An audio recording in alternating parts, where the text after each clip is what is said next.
So paano ho nagkaroon ng ganitong contractor na nakakuha ng napakalaking kontrata? Your Honor, as I am informed, actually yung capitalization is actually for the company. Yes, I know. Yeah, the company. But in the process of pre-qualification for Your Honor, yung net financial contracting capacity is based on a Current assets minus current liabilities audited, times 10. Audited Kung negative yung capitalization niya, common sense naman ho eh. Balik tayo. Balik yung sa slide before. Kung ang capitalization niya hindi, yung kanina. Kung ang capitalization yan, titignan niyo ho, 1 million lang ho. Kahit i-minus niyo pa ho yung current liabilities niya, hindi ho siya talaga aabot ng 7 billion. Ito official statement ho ito, nakuha namin sa SEC. So ang punto ko ho, meron ho talagang mga tao na linalaro po yung pre-qualification stage. Mr. Chair, with the permission of Senator Gatchalian. Mr. Chair, pwede malaman from Secretary Bunuan kung sino itong QM? Sinong tao ito sa likod ng QM? Sino may-ari nito? QM Builder. Kasi grabe naman, puro red yung pinresent ni Senator Gatchalian. Tapos, paano nakakuha ng ganitong kalaking kontrata? Gusto ko lang malaman po for the benefit of our people na nanonood ngayon. Sino po yung QM? QM Builders, on my record, Your Honor, is actually managing officer here is Mr. Alan Kirante. Kirante? In Cebu. Cebu? Yes. Andito ba? Mr. Chair? Ito. Can we invite him, Mr. Chair? Paupuin natin? Tanungin natin?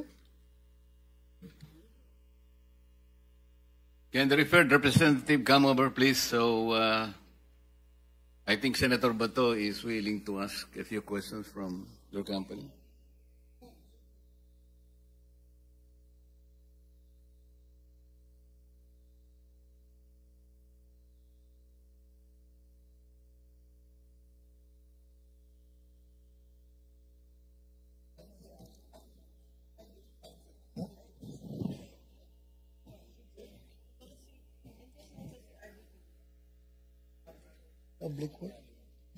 Director General, I think you have to administer the oath of the representative from this construction company. Yes, sir.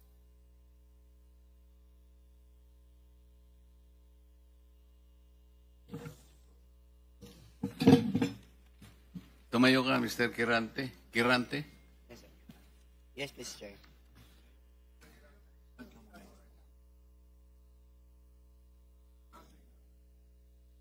I will. Mr. Chair, with the permission of Senator Gatchalian again. Yes, go ahead. Yeah, Mr. Kirante, ikaw bang may-ari nitong QM Builders na kumpanya? Yes, Mr. Chair. Yung present ni Senator Gatchalian na puro pula, puro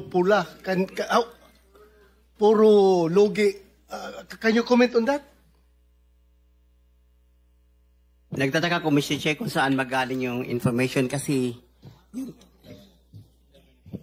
ang QM Builders, nag-upisa tayo sa 1992 sa delay of hardware and construction materials. Tapos, noong 2003, nag-venture tayo sa construction To make it short, pinakita. Totoo ba yung sinabi ni Senator Gatchalian? Hindi, totoo yan. So, hindi totoo? Galing ho to sa SEC. Is easy yan, on record. Hindi, kasi yung totoo lang, sorry, to make it short, yung QM Builders quadruple A at tayo eh. So anong corporation po ang gamit nyo? Kasi ito po, hindi naman namin to inimbento, kinuha namin sa Baka siguro yung ano yan. Kasi sa GIS nyo ito eh. Mr. Che, siguro yung nakuha niyo sa hardware namin, hindi sa construction. Kasi yung hardware namin, Mr. Che, pareho yung pangalan. QM Builders yung isa, construction supply, at saka yung isa, QM Builders Construction talaga. Isabit nyo na lang ho sa amin yung dalawang corporation ninyo.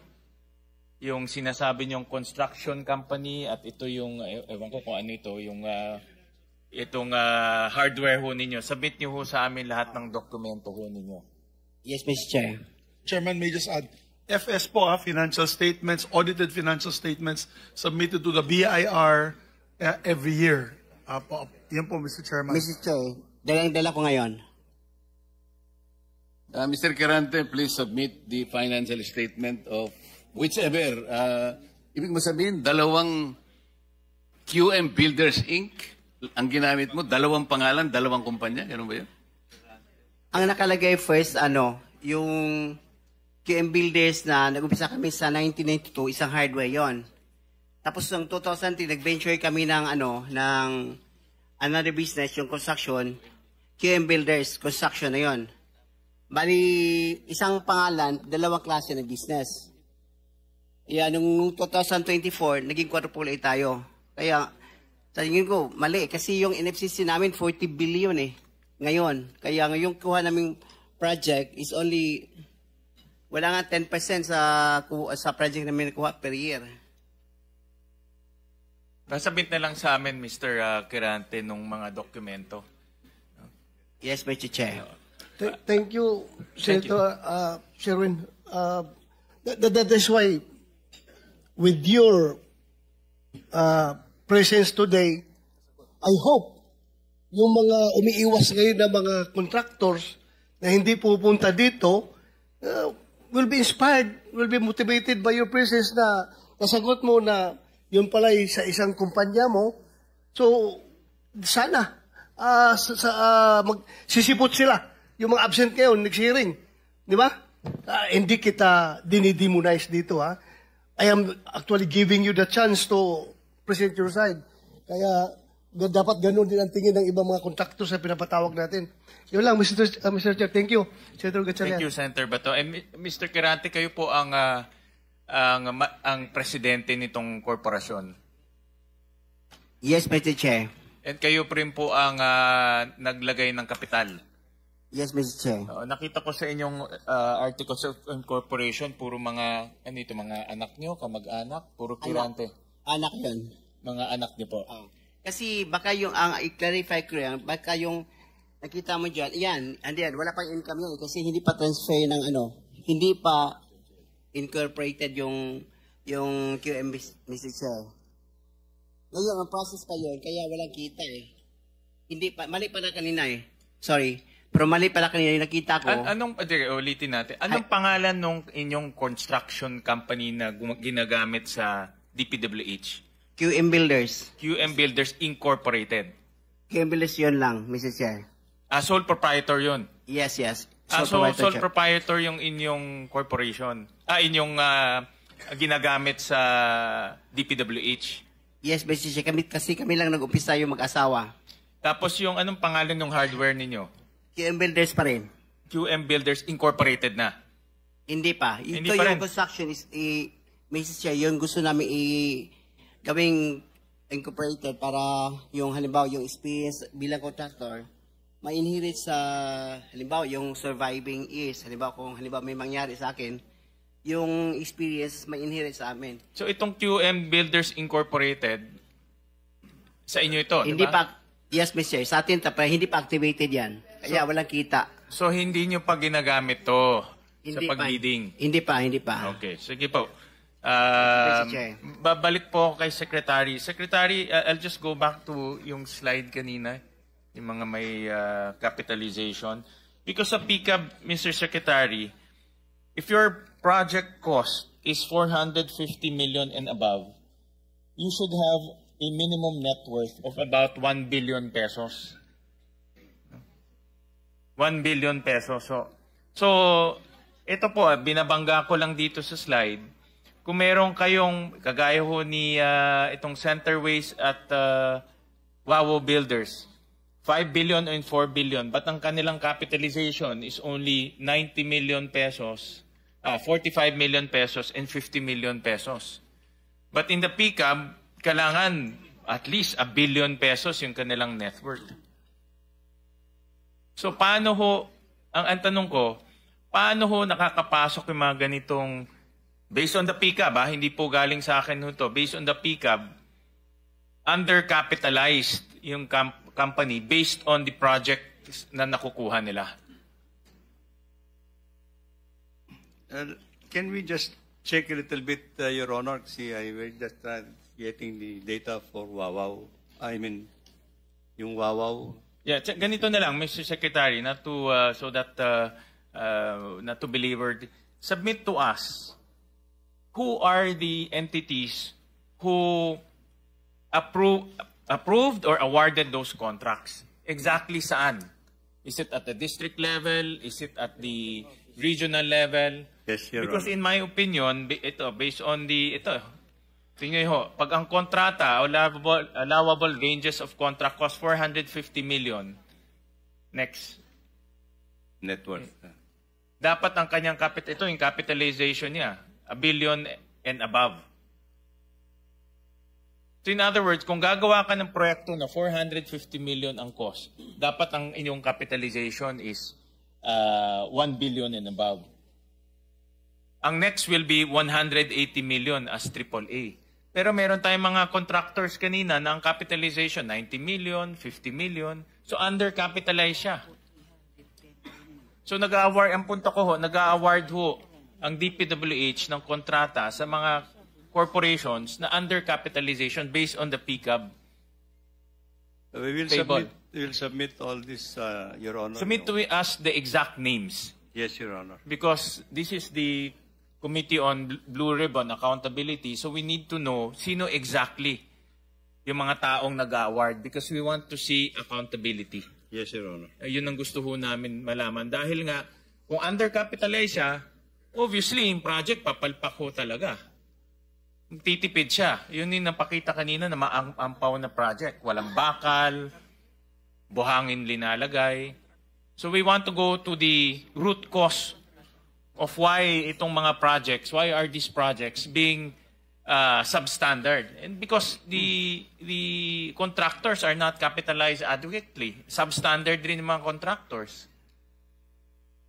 We'll submit all this information and data, Your Honor, and I think we'll have also to submit actually the process of pre-qualification, Your Honor.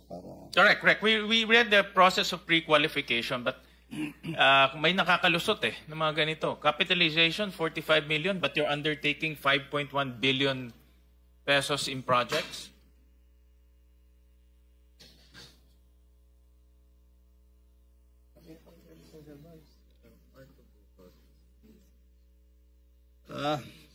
That's why we're going to explain, Your Honor, because as I understand, I think the capitalization is for the company in itself. Yes, but, I know. And I But think the capitalization is also linked to the NFCC, yung net financial contracting capacity. yes, Your Honor, the net contracting capacity is to be based on the audited financial statement by the BIR. By the BIR. They have to issue that the net NFCC.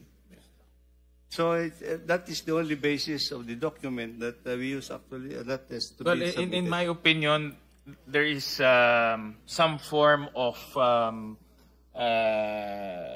I think collusion or some form of corruption in awarding the contracts to contractors who are not capitalized adequately. That's the point I'm trying to make. Yan ang aking punto. We'll look into Dahil lang this. gusto na, kung bilyon ang iyong kontrata, dapat yung capitalization mo rin malaki. Para kaya mo tapusin at hindi ka magtitipid. Kaya nga doon po sa mga nakita naming news reports, marami rin ho nagsasabi doon na delay ang project, napupush yung project na mahaba, at hindi ho matatapos yung project kung kulang ho sa kapital yung corporation.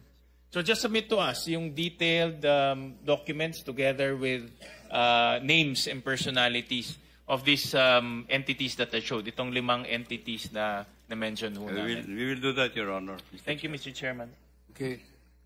Mr. Quirante, Sabi mo kanina, hindi